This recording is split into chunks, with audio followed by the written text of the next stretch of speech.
I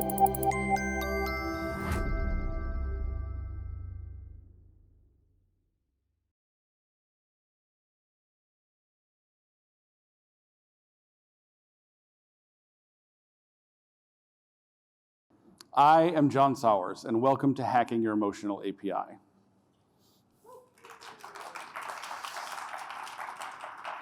I've been writing code for almost 30 years now, and also for the past decade, I've been working with people as they delved into their deepest and most intense emotions.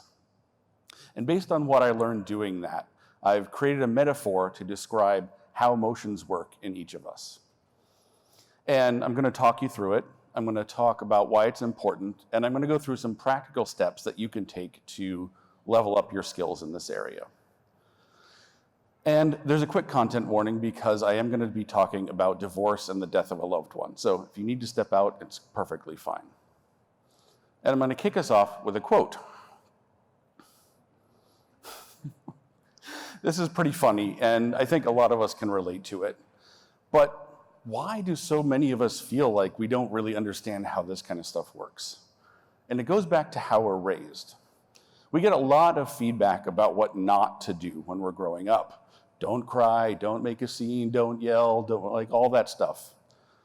But what we almost never get is a list of things that we should do to be emotionally healthy.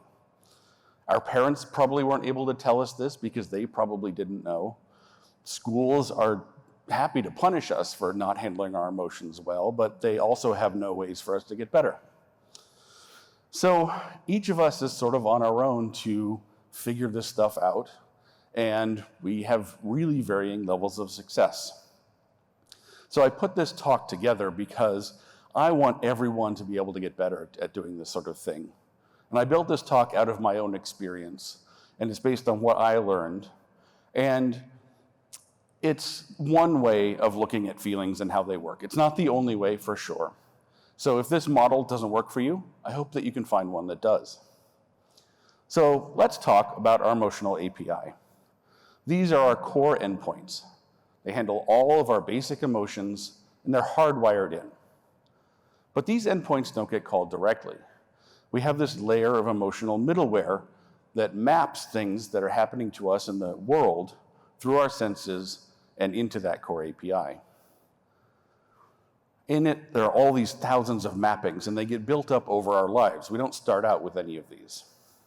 And they're also different for everyone. So the person on this slide, obviously very different than the person on this slide. But this middleware can actually be more complicated than just a simple mapping between one sort of event and one feeling. There's actually code in these methods, and that can cause a lot of traffic into the core API. And the API call is coming from inside the building. The emotions can cause physical sensations, and those sensations can cause you to have emotional reactions, and it can go in a loop. And this can be pretty tricky. So let's look at an example of the code of what one of these middleware methods might look like. We'll start with the one at the top, like losing your job. So that code might look like this. You can see a lot of traffic into that fear endpoint and a lot into the sadness. This is going to be a strong emotional response, which I think a lot of people have too, losing their jobs. There's also some bad news. It's public. This API can be accessed by anybody, by anything happening out in the world. But it's okay, because by practicing some of the tools I'm going to talk about later in this talk, you'll be able to rewrite that middleware, refactor the code in those methods, and choose what responses you're going to send. And what I like about this metaphor is it takes this big sort of messy, ill-defined, like, oh, there's all these feelings sort of thing, and helps you break it down into smaller chunks and have language to talk about those pieces one by one. So it's easier to talk about. And I'll segue into the next section with another quote. I don't like working with emotions. It's not comfortable. So, and unfortunately, there's nothing I can do about that. But I want to illustrate why it's worth doing that uncomfortable work so that you get to the point where you can do it even though it's not comfortable. So we're going to talk about some of the ways that unprocessed emotions, things you haven't really dealt with, are affecting our lives, particularly in a work context. So I'm going to start with this one unpleasant truth, which is that no matter how much you want to, you can't avoid emotions. It's just physically impossible. In fact, in studies where they looked at people who were trying to suppress emotional, a negative emotional response, even when the people felt like they did a pretty good job of holding it together, if we look into their nervous systems, we can see the effect is still there, or it's even intensified because they weren't able to express it. So emotions are unavoidable. And I'll get back to how to handle them in the toolkit section a little bit later. But for now, let's look at how they affect our ability to write code. Just you sitting alone in your editor. So when you've got unprocessed emotions, you've got things hanging around that you're not really addressing, that maybe have built up over a long time, that leads to a sense of powerlessness. In that sense that maybe you don't feel like you can take on whatever's going to come at you, or you don't really have full control over everything going on in your life. So think about the last time you had a big emotional upheaval, like it was in your job or maybe a breakup. In those situations, you probably didn't feel powerful. And studies that looked at the impact of that feeling of powerlessness on cognition have highlighted specific deficits in executive function. Now, executive function is our ability to control our attention, to focus deeply, to organize and remember details. And that's something we really need to do all day, every day. So when that's impeded, we're not going to be as good at looking deeply into the code, finding those bugs, or designing new complicated systems. And these same studies show that it affects short-term memory as well. So if you imagine how much of the code path you can hold into your head while you're trying to find that one little bug, the bigger that is, the easier time you're going to have. Also affects our ability to handle stress. So if you think about the last production fire you were part of, or a demo in front of executives, or even crunch time before a release, do you want the stress of those situations to affect you like here or here? So conversely, when you have good techniques for handling your emotions, you get back that sense of control. You reverse all the problems I just mentioned. In fact, when children were trained in techniques for emotional hygiene, they showed improvements in behavior, as you would expect, but it also improved their grades. Their academics got better. Similar training in adults actually showed improvements in physical health. Think about that for a minute. When your emotions work better, your body works better. So beyond just working by yourself, whether you're on an open source project, a large corporate team, a two-person startup, working with other people means there's even more emotions involved because they're people and they have emotions. And it requires us to develop our skills in communication, understanding, and empathy. Being a good developer isn't just slinging the most code out the door. We're part of a community. A lot of people have talked about that at this conference, and I love hearing it. And I think that the non-coding aspects of developer life are actually more important than just how much code you can write.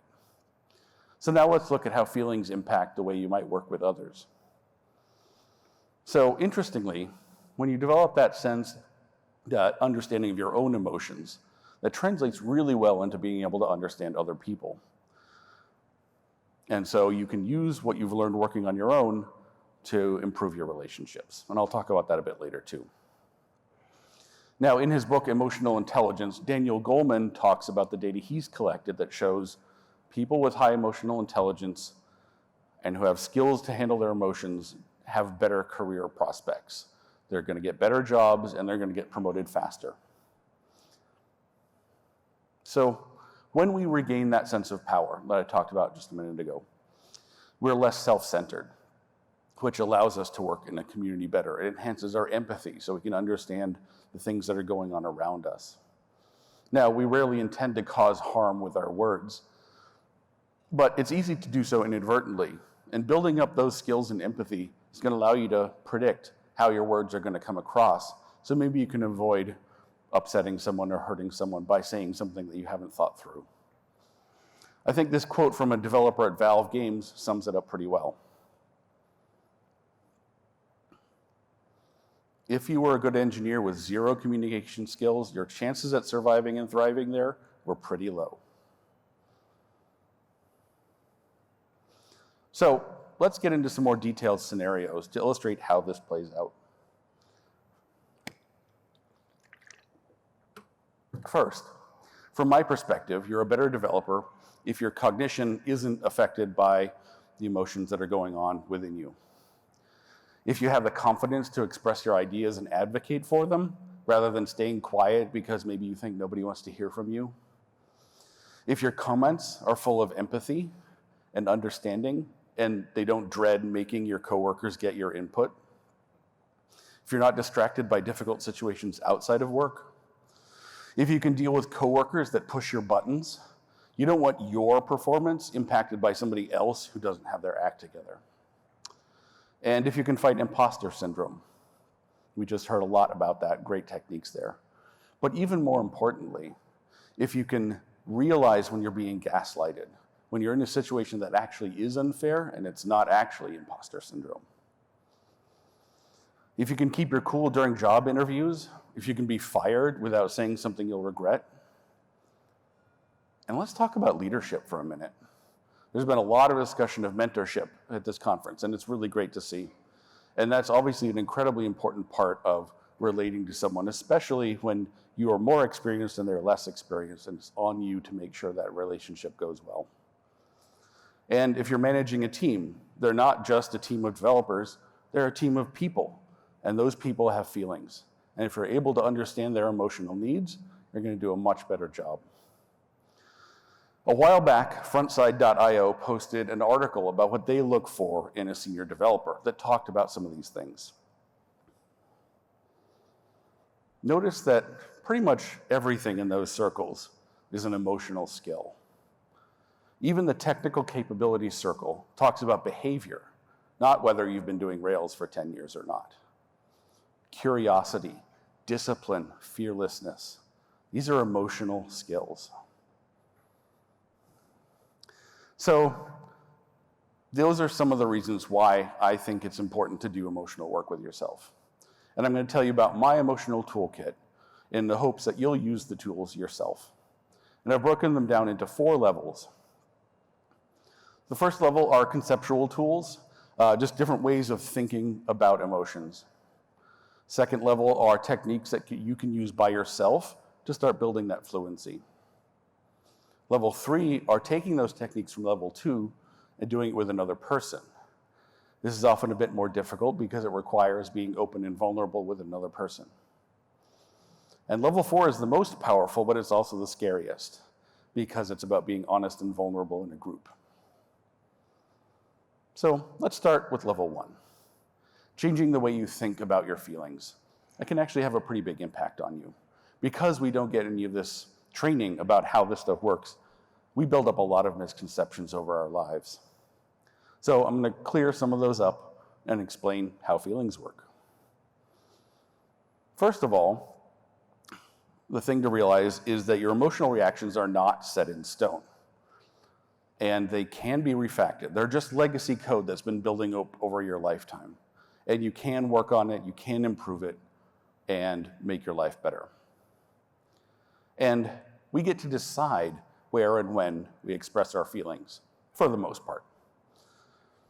We have this great background job queue available to us, so that if now isn't a good time to have a big feeling about something, we can push that feeling onto a queue and process it later.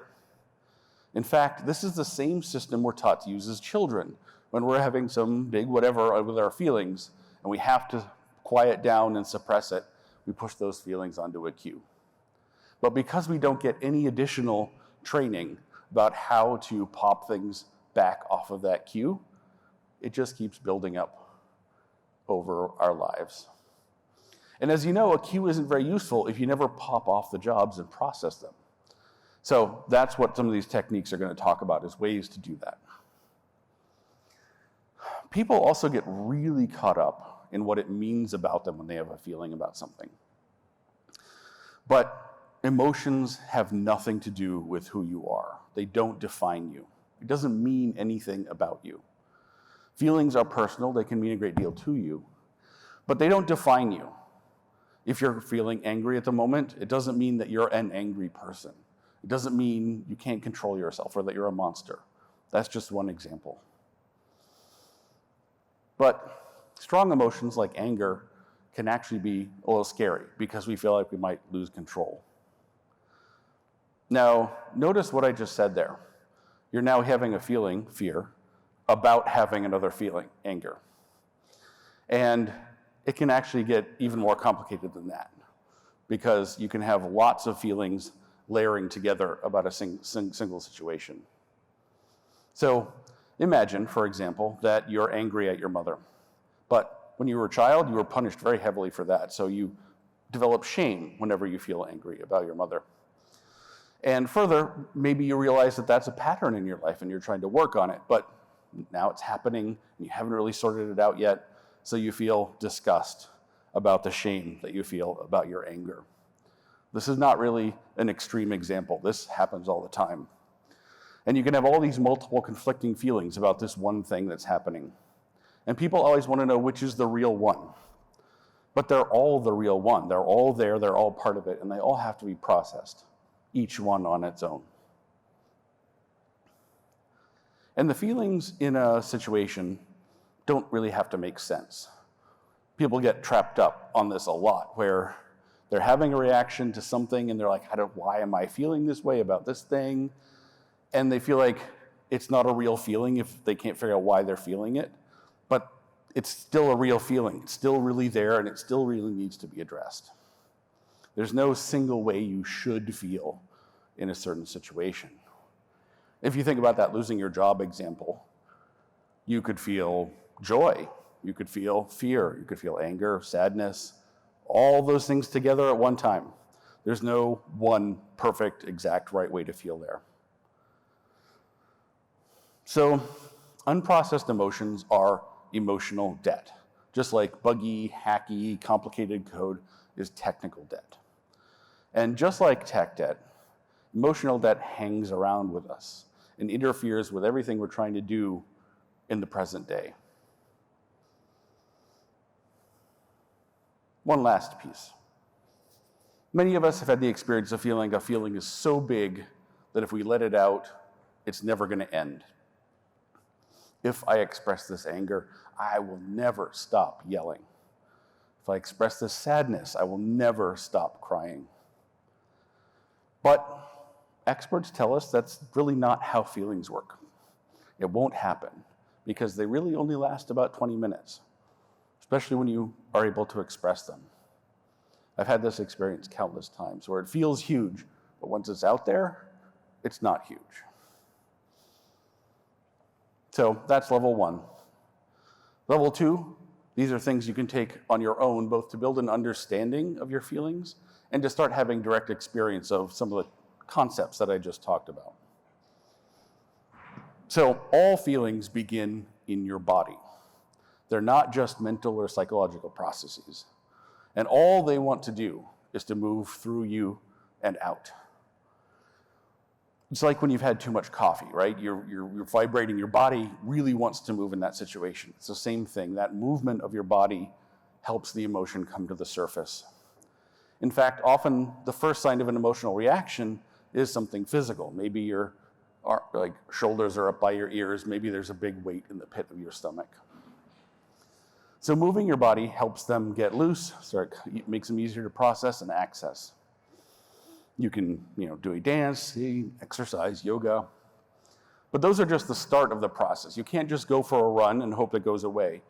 Once that feeling is more present to you, you still have to acknowledge it and process it. Now, I'll give you a quick aside. Have you ever heard of rubber duck debugging? I think a lot of people have, but maybe not everyone, so I'm going to give a quick summary.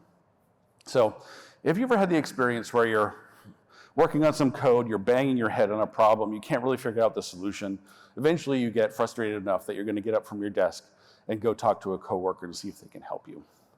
And as you walk to their desk and start explaining the issue, boom, you get the insight of what the actual solution is, even before they've said anything. This is such a common experience that a hack has been developed to short circuit that a little bit. If you keep a rubber duck on your desk and you explain the problem to them before you bring somebody else in, it's often enough to trigger that same burst of insight. Works with cats and dogs too. All right, so back to emotions. Talking about them, naming them, being aware of them is incredibly important, and we call this processing. So here are some tips for talking about feelings. Now you may have noticed that this is a section for things that you do on your own. Let me explain. Because this is where the rubber duck comes in. The same technique works even if you're talking to nobody. You can describe your feelings, work through them verbally with nobody else in the room. And sometimes just talking through a feeling like that is enough to resolve it. Think of it as a process of verbally exploring the feeling space, sort of figuring out what the right words are, figuring out maybe what's underneath it, and getting yourself to some understanding, maybe expressing that feeling. And next to that is journaling. I'm sure pretty much everyone's heard of that at this point. Same sort of process, but using the written word. Journaling is great because you can look back on previous entries and see patterns in yourself. But it's different from doing things verbally. I've often found that saying things out loud, often the right word will come out of my mouth even before I've thought about what that right word is. And then like when I speak it out loud, I'm like, oh yeah, that's the perfect descriptor. And I haven't had that experience with journaling. So I suggest trying both techniques to see which one works for you, or maybe alternating back and forth. So it can be hard to find the right word for a feeling because we have so little practice. So don't worry about picking just the right word that perfectly describes your feeling. Try on a bunch of different words and see which ones resonate for you. Then you can pick it out. This feel wheel can help. It suggests words in different categories and helps you hone in on maybe a more accurate description. It was developed back in the 80s by Dr. Gloria Wilcox. It's not exhaustive, and you may not even agree with how things are categorized, but it's a great place to start. Come find me after the talk. I have printed versions of this that I can give to you. And the language we use when we talk about feelings is actually important. So you can say, I am angry or I feel angry. And they sound kind of similar, but if you look at the literal definition, it's pretty different. I feel angry says, I am currently experiencing anger, and I know from that slide earlier, it's only going to be about 20 minutes. If you say, I am angry, you're saying, anger defines me. Now, that's a little bit hyperbolic, but I think there's a grain of truth in it. And so I try, even in casual conversation, to switch my language over. So maybe you can give that a shot too.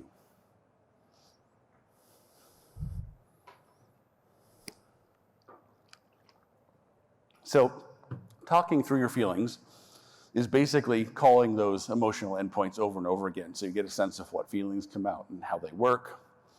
And the more you practice doing that, the better you'll get at it, the better you'll understand what your typical emotional responses are like, what certain things feel like for you.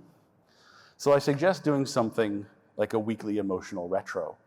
Just like a sprint retro, you're going to look back on the week and say, okay, what were the big feelings? Where did they come from? Which situations led to those? Helps you feel that feeling, understand where it's coming from, so that you get more used to what that looks like. And taking the time to do this in your sort of everyday feelings is going to make you a lot more comfortable and capable when the really big feelings come in. Now, you can develop a lot of insight working on your own, as I just described. But things get a lot more powerful when another person is involved. In addition to helping you process your feelings, talking to others about them strengthens your relationship. It increases empathy. It makes them feel trusted and included, and increases their trust in you. And one simple way of doing this would be sharing your emotional retro with somebody. But emotional sharing isn't always helpful in all situations. Imagine you're at work. A coworker just was given credit for an idea that you proposed, and that makes you angry, makes you feel angry. So the first step is to figure out what it is you're angry about. Are you angry at the coworker for taking the credit? Are you angry at the boss for giving them the credit? Are you just angry at the situation? Start there. Then you want to spend some time alone understanding that anger, maybe just letting yourself feel it. Because once you get through the intensity of that feeling, you can start thinking about, how do we resolve this? What would actually make this a better situation? You want to talk to the coworker? Do you want to talk to the boss? Talk to somebody else? And when you talk to them, you want to know what it is would actually help. And so when you go in there to talk, you can say, this situation made me feel very angry. But you don't have to be angry when you're doing it. In fact, that's often a detriment because it makes the other person defensive.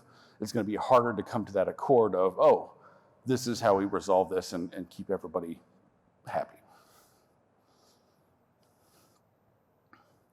And sometimes you need to bring in a consultant.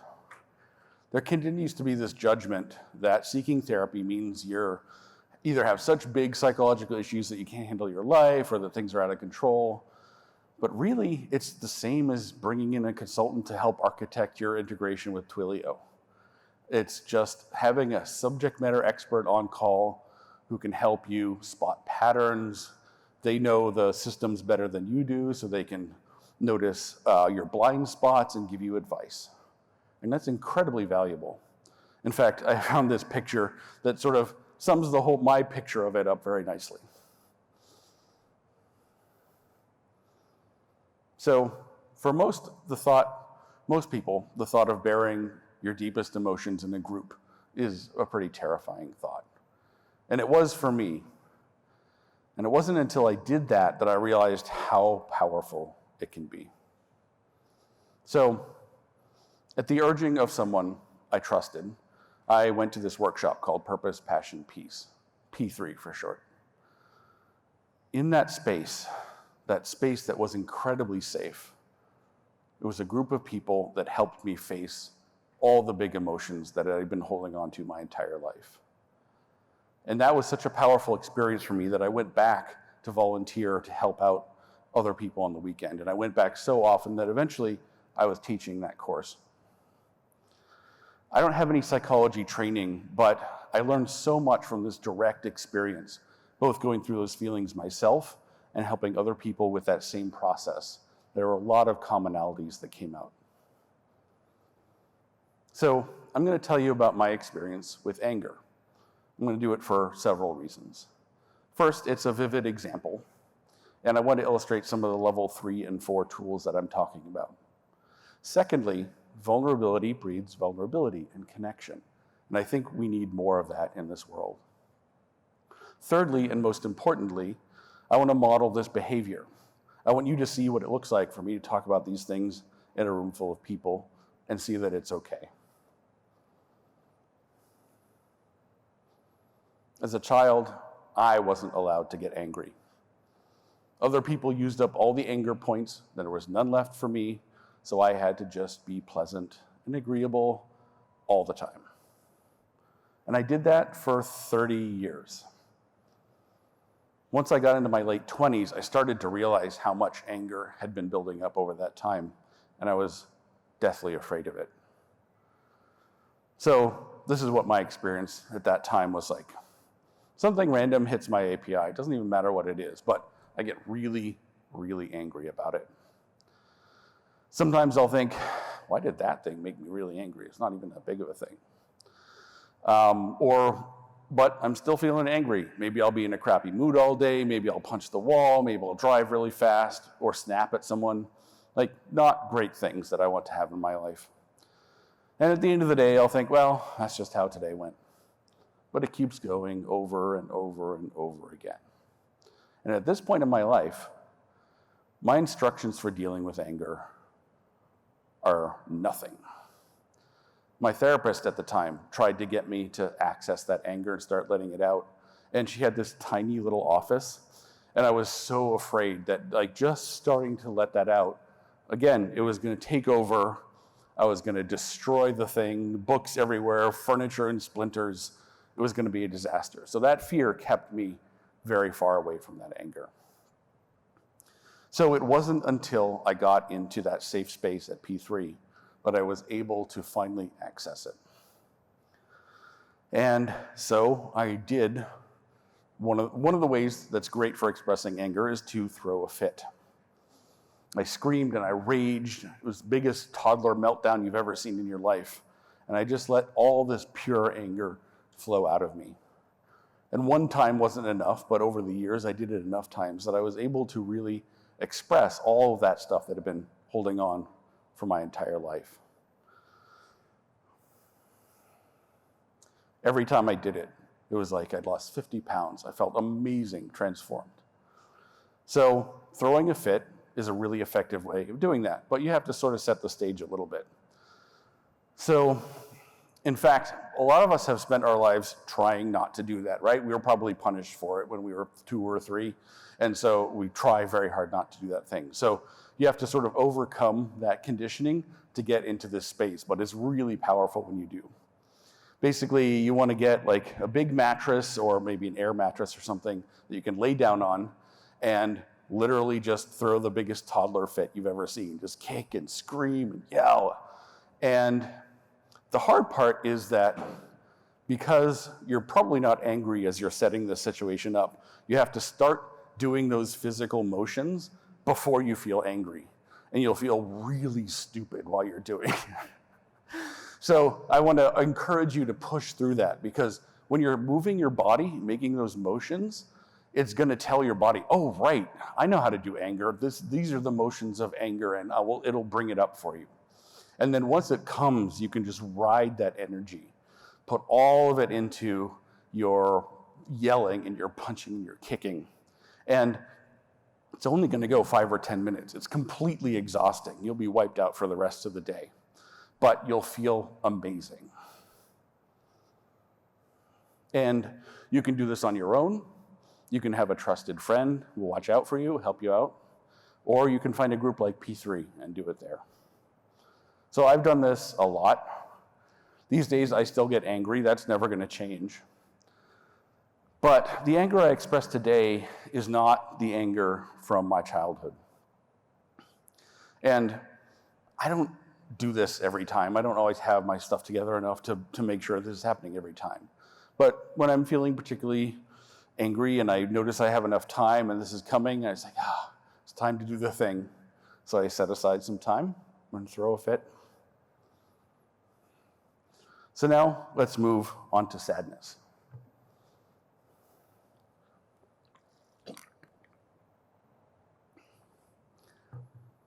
This simple series of APIs describes my early life. Each one of these hits was devastating, and they all multiplied together. You see there are different versions of the API. Those represent different ages that I was. We'll see how that plays out in just a moment. When I was 5, my parents divorced. I felt an incredible amount of fear and sadness and loss. And the 5-year-old mind is somewhat egotistical, very self-centered, assumes it's got a lot more control over things than it does. So even though people told me it wasn't my fault, I felt like it was. And you can see all of these multiple threads coming in, causing some intense feelings. And when I was 8, I found out my father had cancer. And I felt that same range of emotions, that loss, that sadness, that anger. But it also triggered those feelings from before. Those were still in there. They're older, they're more primal, they're unprocessed, and they get mixed up with all the new feelings I was feeling at that time. And when I was 17, my father died. And again, the same feeling came up again, compounding with the ones from before, each one triggering the next. And faced with all this unprocessed emotions, I tried desperately to shut it down. I held on for dear life and hoped it would blow over.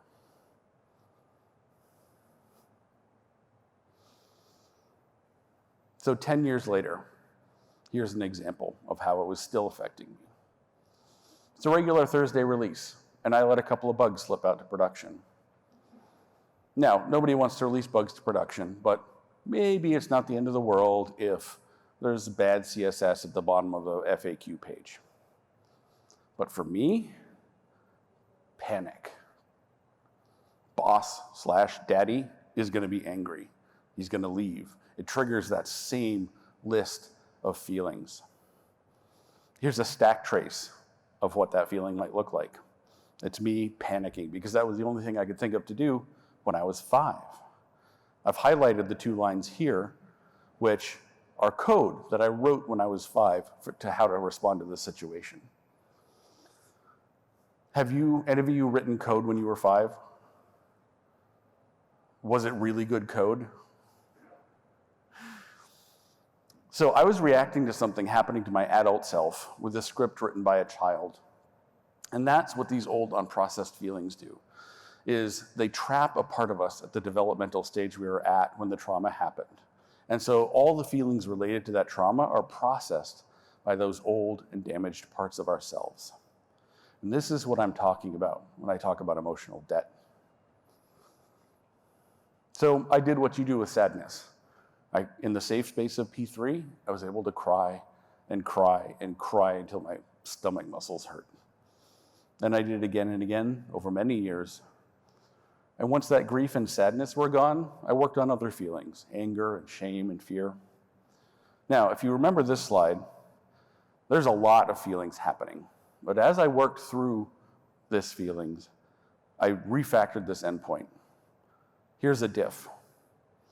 Now, if my father died now, of course I would feel a lot of grief, but I would be able to process that as it was happening and not have it impact the rest of my life for 20 years.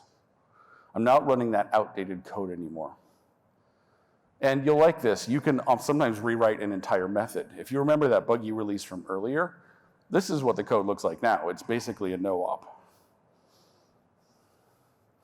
So that's some of my baggage. And I talk about how that was impacting my life. And I want you to start thinking about the ways you might be bringing baggage to your relationships. Are there parts of you that are reacting like a 10-year-old or a 5-year-old? And that's my toolbox. Every one of these tools is just a hack to get you to one place, feeling a feeling. Not denying it or analyzing it or stopping it or indulging it, just feeling it, because that's really the only thing you can do with feelings.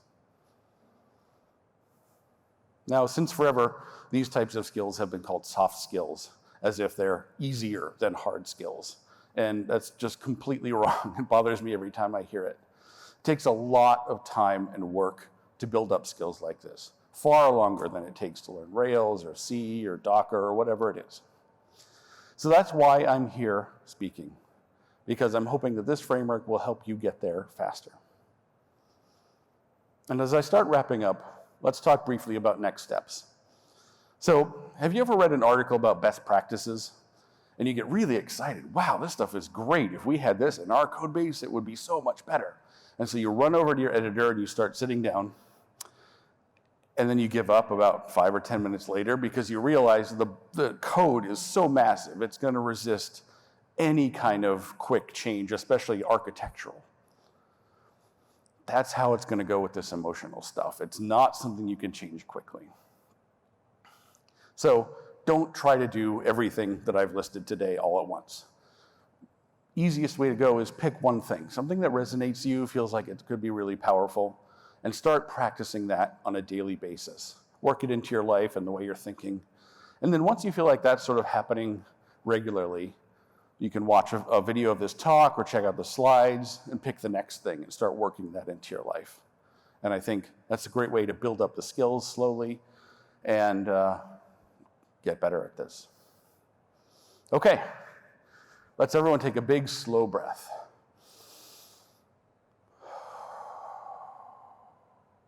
Thank you so much for coming.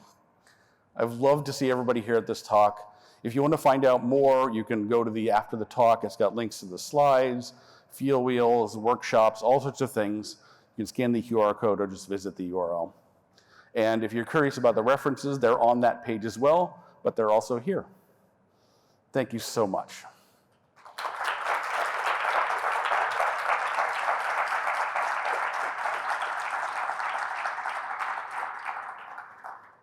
Does anyone have any questions? All right, so the question is, so if you're putting your feelings onto the queue for processing later, and then maybe you wait a little while and then you process it off and pull it off and to work on it, but then maybe the person's like, well, why didn't you tell me before that this was going on? And it's sort of like, no, it's never a great time, basically. It can be like damned if you do, damned if you don't, because there's never a great time. And like, obviously, if it's something that you want to work with somebody on, like, oh, this thing happened, I have this reaction to it, I would suggest taking that time very quickly, like maybe later in the day, to do that processing on your own, to understand the feelings, sort of get through it, so that then maybe the next day or later, you can talk to the person about it and say, this was the reaction I had, and this is what we should do about it. And if they still say at that point, oh, you should have told me at the time, you can say, it took me a while to process, really understand what I wanted out of the situation. I had to do that before I could bring this to you, because otherwise I'd just be yelling and it wouldn't have been productive, or whatever it is. So the question is, when COVID hit, everything sort of changed for everybody, and did I have to update my toolbox as part of that? I mean, obviously I wasn't going to P3 workshops or doing all of that in-person stuff, and therapy moved to virtual and things like that. But it doesn't really change the tools, especially the ones you do on your own. Those still work the same whether there's people around or not. And then obviously we have to wait to the point where we can get back in person, finally, like we are now, before getting into those a little bit more group-oriented things. But it hasn't really changed the content of the toolbox. Although it did slow me down quite a bit. Like, it took me a while to get the creative energy back after that lockdown. So this is the first time I've given this talk since then. Oh, great point. The question is, do I have any thoughts about rage rooms as a technique for expressing anger? I'll define a rage room. It's a new business thing that's just happened in some places. I know there's one around me. Basically, they get like old broken TVs and glassware and stuff from thrift shops, and then you can pay to go in with a baseball bat and just like do your worst. And I have not done that yet, but I'm really looking forward to doing it, because I think that is a great safe space.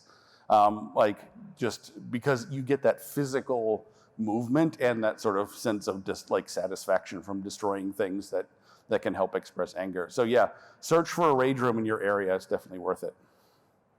Yeah. How do you change a thought that's so intense that you just can't seem to move past it? I mean, I think thoughts are similar to feelings, especially those ones that are huge and weighty and you can't get around. And I think one way, that's not something I've had a ton of experience with, but my first reaction to that would be like, try to get it out of your head, because things that are in your head, feelings that are in your head and your body, feel like 1,000 times bigger than when you get them out of your head. It's like a TARDIS. Like, and once it's out there, it's small, but when it's in here, it's giant. And so anything you can do to do that, just saying the thought out loud, repeating it, telling it to somebody. I mean, I think also in those situations, a therapist is really helpful, because they can have lots of cognitive techniques that can work on intrusive thoughts and things like that. Yeah, okay, so the question was, what's my perspective on mental health, especially things like depression and ADHD, and maybe you need medication as part of those things. That gets really complicated, and again, that's definitely someplace where you want, psychological professionals helping you figure out medication and techniques for dealing with whether it's your depression or anxiety or ADHD or things like that.